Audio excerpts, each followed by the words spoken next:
Hi everybody. It's Beth from Beth Cooking Design. How you guys doing today? It's a beautiful sunny day here, so just sitting up front looking out the window. But I thought I would jump on here just for a couple minutes and share with you what I'm thinking about for Lent this year. Ash Wednesday, is coming up this week on Wednesday, and that's the start of Lent. And to be real honest, growing up in the church I grew up in, we observed Lent, obviously, but we didn't really emphasize a lot about fasting or giving up something for Lent. I guess the thing I remember the most is we had fish fries on Friday night, and now I realize that was because we were supposed to give up meat on Fridays. So fish fries was the big thing when I was growing up for Lent. But in years past, I've tried to fast from something during Lent, whether it was a food substance, whether it was alcohol, whether it was social media, something like that. But this year, I decided I'm going to do it a little different. I'm going to add something to my routine instead of fasting from something. So I picked up this book. It's called Covered and Armed, Prayer Book for Women. But it's not necessarily just for women. It's geared towards some of those things. But my niece showed me this when she was in the hospital with her pregnancy, and she was reading this.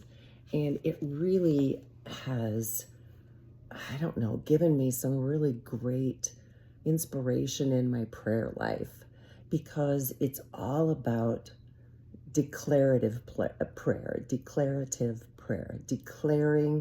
God's word in your prayer life.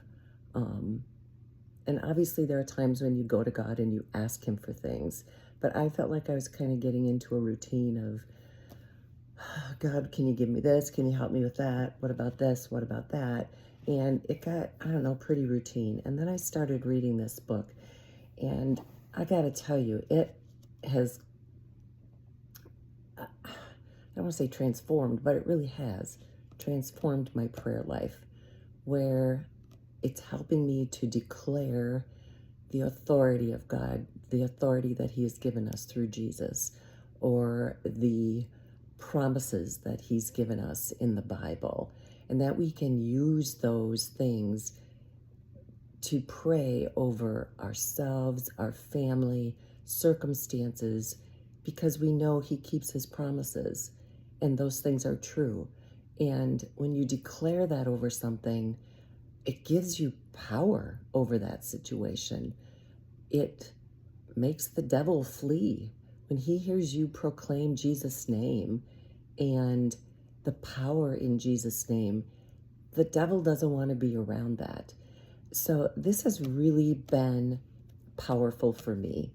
And so I'm going to start a little series over Lent where I'm going to read some of this during the Lent season. There's 14 chapters here. They're not real long, but I'm going to read it and I'm going to record it and I'm going to put it on this channel. And I hope that you will tune in. I'm going to try to do it once or twice a week. I'm not exactly sure what days, but I'll try to keep up and do it twice a week. But I'm just going to read real quick the preface of this so you kind of get an idea of what it's going to be about. So just real quick here, it says, "Finally, be strong in the Lord and his mighty power. Put on the full armor of God so that you can take your stand against the devil's schemes." That's Ephesians 6:10 and 11. Then she writes, "I remember the night everything changed. I was sitting in my kitchen at 2 a.m., unable to sleep, unable to silence the fear that had been circling my mind for weeks. The house was quiet. My family was asleep, but I was wide awake, wrestling with a weight I couldn't name and a battle I couldn't see. My family was facing what felt like an impossible situation: financial pressure mounting, health concerns I couldn't control, relationships strained to the breaking point. Every morning I woke with a knot in my chest. Every night I lay awake, replaying the worst case scenarios until I felt paralyzed. I felt vulnerable, exposed, like I was standing in the middle of a battlefield with no shield and no weapon. I had prayed, I had asked God for help, I had begged him to intervene, to fix things, to make the fear go away. But somewhere along the way, I had forgotten that prayer wasn't just asking, it was declaring. It wasn't just hoping, it was taking authority. That night, exhausted and desperate, I opened my Bible to Ephesians 6. I had read it 100 times before, but this time the words didn't just inform me, they ignited something inside me. Put on the full armor of God so that you can take your stand against the devil's schemes.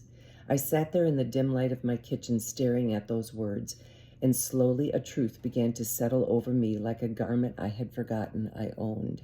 I realized I had been praying defensively, reactively, from a place of fear rather than faith. I had been asking God to protect me without understanding that he had already equipped me. The armor was already mine. The authority was already given. I didn't need to beg. I needed to believe. I didn't need to shrink back. I needed to stand. The battle I was facing wasn't bigger than the God I served. The enemy wasn't stronger than the name of Jesus. And I wasn't powerless. I had just been praying like I was. That morning, before the sun rose, I began praying differently. I declared scripture over my life. I spoke to fear, calling it by name and commanding it to leave. I took authority over every attack that had been stealing my peace, my sleep, my joy. I prayed not as a victim, but as a daughter of the King, not as someone hoping for rescue, but as someone already covered, already armed, already victorious. And something shifted. Not all at once, but steadily, powerfully, undeniably. The circumstances didn't change overnight, but my posture did. My faith rose. My fear fell. I began to walk differently, speak differently, see differently. I began to walk as a woman covered by divine protection and armed with spiritual authority. The armor of God became more than a passage I memorized. It became the truth I lived daily. I learned that the helmet of salvation guards my thoughts. The breastplate of righteousness protects my heart. The belt of truth holds everything together. The shield of faith extinguishes every fiery arrow. The sword of the Spirit, the word of God, cuts through lies and defeats every scheme of the enemy. I was no longer defenseless. I was dangerous to darkness. This book was born from that awakening. It is for every woman or person who has felt unprotected, overwhelmed, or powerless in the face of life's battles. It is for the mother praying over her children, the wife standing for her marriage, the woman fighting for her own healing, provision, and peace. It is for the single woman believing for breakthrough, the widow trusting God in loneliness, the leader carrying the weight of others while secretly wondering who will carry her. It is for you because you were never meant to walk through this life defenseless.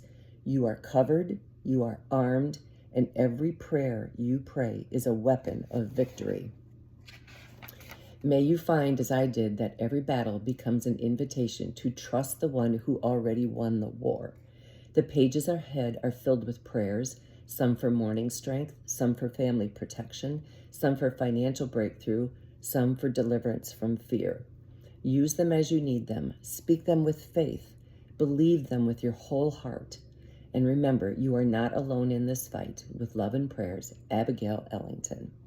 So I'm going to encourage you to take a look at this book. I'll put a link for it in the description if you want to purchase it. I think I got it off Amazon for $10 or something. But it really is good. And this is what I'm going to be doing in the next 40 days over Lent. So I hope you'll join in, tune in with me. I'm going to try to do it twice a week. And it's got just some great declarations of God's authority that he's given us. And just really, I hope it will change your prayer life like it has done mine. So thanks everybody for listening. Like and subscribe if you want to join this channel, and I hope to see you in the next couple weeks here over Lent. Okay? Have a great day. Take care. Bye.